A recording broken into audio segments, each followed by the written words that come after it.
We came to the decision to raise wages for our employees at the inception of the creation of our organization. We knew that employees needed a livable wage, not just a minimum wage, in order to sustain themselves and their families. And so we were already above the minimum $15 challenge when we signed up to become a Level Up Challenge, but we wanted the rest of the community to know that we were in solidarity with our MAPI during this challenge, and that it was important for others to get on board as well.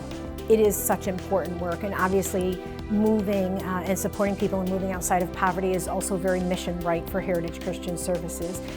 So it's a real beautiful mission match.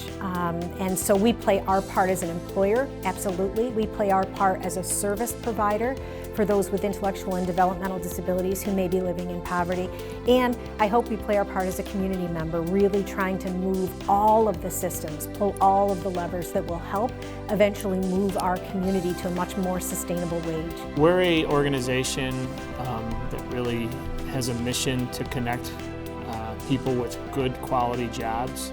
And as we're working with our customers at Rochester Works, we're always thinking, how can we get someone in a sustainable career that can provide them economic independence and hopefully lift people upward? So it was only fitting that if this is the kind of religion we're going to practice at Rochester Works, we need to practice what we preach. Because if we're telling other people they need to provide good quality jobs, our organization, Rochester Works, in addition to supporting it throughout the community, we felt we need to make that very intentional at Rochester Works as well, which we were happy to do. What collective impact means to me is that it really is an opportunity for institutions, organizations, individuals to come together to try to solve this challenge. We know that the scope and scale of poverty, if we consider for a moment how we got here, we know that it was a lot of collusive behavior in some instances by a lot of organizations and institutions in our community. And so if we're going to remedy it, then it means that those same organizations, and in fact, perhaps some shifting and changing, and because we consider shifting power, that new organizations, new individuals come into the space.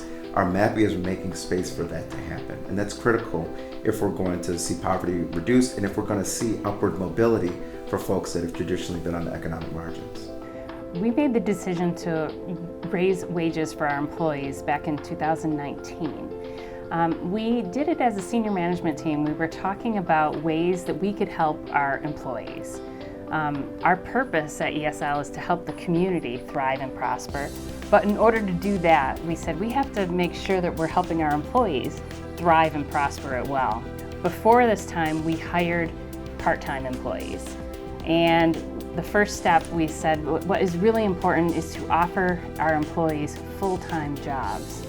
And secondly, we should offer employees certainly a living wage and make sure that everyone was paid at least $15 an hour moving forward. So as of December 2019, we were able to implement that. Income is a major proportion of people's livelihoods. How people make money is mostly through income and it's through jobs. And so we need jobs to pay a fair, livable wage in order for people to be able to live a productive life. Our MAPI is advocating for a starting minimum wage of $15 an hour. Our Level Up champions have committed to that, and we will continue to encourage them to continually raise their minimum until we get to a point where the livable wage is a standard in our community.